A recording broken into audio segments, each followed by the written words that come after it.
Hello and welcome to Rebels Radio latest interview. I'm joined by Slough joint manager Jon Underwood ahead of this afternoon's game at home to St Neots. How are you, Jon? Very well, thanks. Yeah, have you had a difficult week after defeat last week at Hitchin?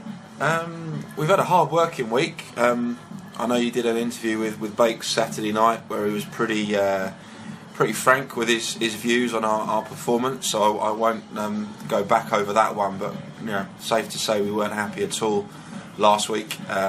We had a long conversation with the players after the game, and we need to do better. We need to finish the season better than that, and we've trained twice this week. We've trained hard. We've had a lot of conversations this week with certain players as well. Were there any particular kind of themes or messages you were trying to kind of deal with? Because obviously, everyone looks at Hitchin last weekend, but it wasn't just that game. There's been a few kind of things happening over the last few weeks. The particular thing with Hitchin specifically was the goals, 4 goals from set pieces, which was something we were not happy about. To be fair, that's not been something we've been doing a lot this season. We're generally fairly well organised. Well, we are well organised. We were well organised Saturday, but it's about players carrying out instructions and taking responsibility and doing their jobs. So we did go through that this week, and we need that to improve from last week. But generally, just I felt Saturday was a little bit going back to where we were a few weeks ago with the 2 4-0 defeats, where we'd been very much in a game and then kind of crumbled. And we felt that we crumbled on Saturday, and that's not what we expect from our teams, myself and Bakes, and that's a concern. It's a concern with kind of the lack of leadership on the pitch in that game on Saturday. Yeah, the spirit is very different from the kind of change room atmosphere you've had in previous seasons. Yeah, we're having a real tough time at the minute, if I'm honest.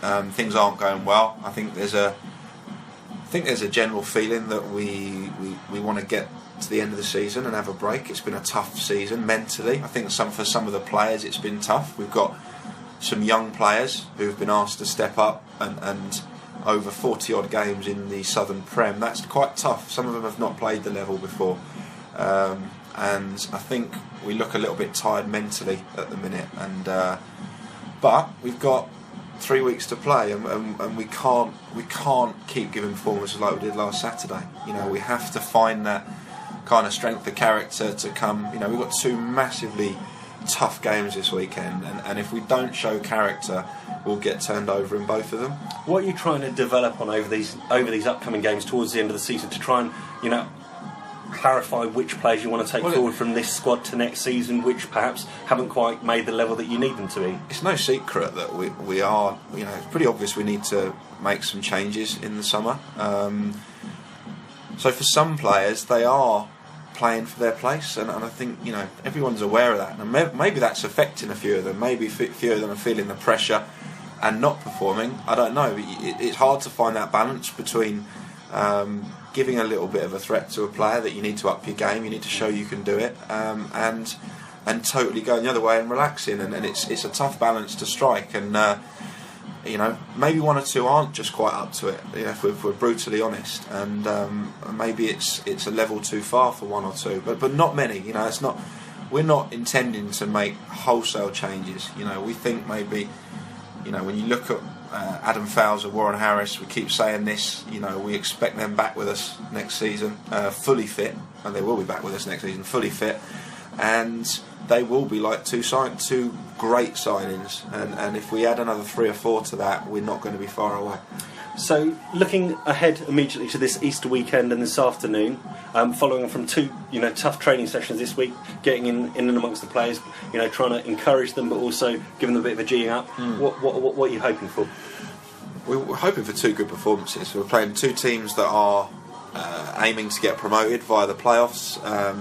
We've got some momentum. They're playing well. They're 2 very experienced sides, experienced Southern League sides. So we need to show. What I'm really looking for is to show that we've learned from some of our lessons of recent weeks, and that we up our game. We don't make some of the silly individual errors that have led to goals. Can't sit here and say we want 4 points, we want this, we want that. There's no point in putting a points target on. First and foremost, we need 2 hard-working, disciplined performances that show that we can compete against these sorts of sides. And we've done it earlier in the season. There's no reason we can't do it again. So what is the team selection then for this afternoon? We've had a few problems this week. We started the week we thought we'd have a 17-man squad today. We thought there'd be one that wouldn't even make the 16. As it happens, Jamie McClurg's knee has flared up from last weekend. Billy Jeffries had a strain on Thursday night in his kind of side lower back. He's ruled out today, so we've lost both of those two.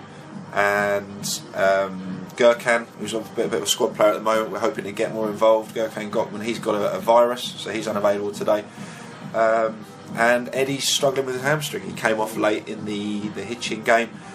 He did train Thursday, but he's got some tightness in there, and we've made the decision he'll only start one game this weekend, and we thought the sensible way to do it is give him an extra 2 days, and he'll be on the bench today for use in emergency, and we'll go with Dan Reid and Scott Harris up front. Okay. What does the defensive four look like?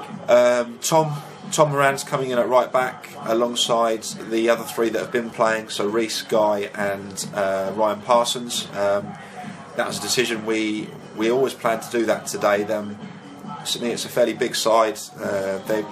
With their new manager, we understand they're far more direct now, long throws, a lot of balls in the box, so we wanted Tom's additional height in there. So Tom comes into the back four. Central midfield will be Ben Edwards and Adam Martin, obviously nice experienced midfield too. Jake on the right and Chris Henry on the left. So Chris Henry comes back into the starting 11. Yeah. Chris would have played obviously last week. He's been a breath of fresh air since he's come in, and a very positive player, and we very much want him in the side. As you said, St Neots, renowned now more recently to be playing quite a direct style. It's paid off well. They're on a good run of form. How are you going to combat that? Yeah, they're on a great run. I think they're unbeaten in 11. They're a very experienced side. We need to deal with the long ball. We need to deal with the switch on to the second balls as well as winning the first header, because a lot of these teams, it's about getting the ball in the box and hoping for things to drop to you and reacting quickest, and we need to react well off the first header. We need to be competitive. We need to scrap. We need to fight. And we showed in our last game here against Corby that we can live with the best teams. And I thought we worked ever so hard that night, and we really upset them and kind of imposed ourselves on Corby. And that's what we're looking for. We know we can do it. There's no reason we can't do it again today. It's a similar lineup, the same system to what we played against Corby. So we'll be looking to be positive on the front foot and try and take the game to them. Yeah, and try and get some confidence, a bit of a smile on people's faces again around the camp, and it's a much nicer place to play, isn't it, when people are happy? Yeah, it is, but they need to work hard. It won't just happen. You can't just turn up and enjoy your football. You need to work hard first and foremost, and if they work hard and compete and match St Neots and they're in the game and they're in front or they're level, that's when they can enjoy the game. You can't. They're not going to stroll out there first 5 minutes and it will be, happy and smiling faces. They need to go and work hard, compete, do the horrible things. At the end of the day, you enjoy football if you're winning. Simple as that. So we need to start positively, just like we did against Corby. We did nothing wrong against Corby. There were obviously other circumstances on the day that caused us issues, but the team performance was very positive, and that's what we're looking for today. Brilliant. Well, thank you ever so much for your time pre-kick-off. Good luck this afternoon. Hopefully if we catch up soon, it will be on the back of a good performance and maybe even some points in the bag. Let's hope so. Thanks, Cheers. John.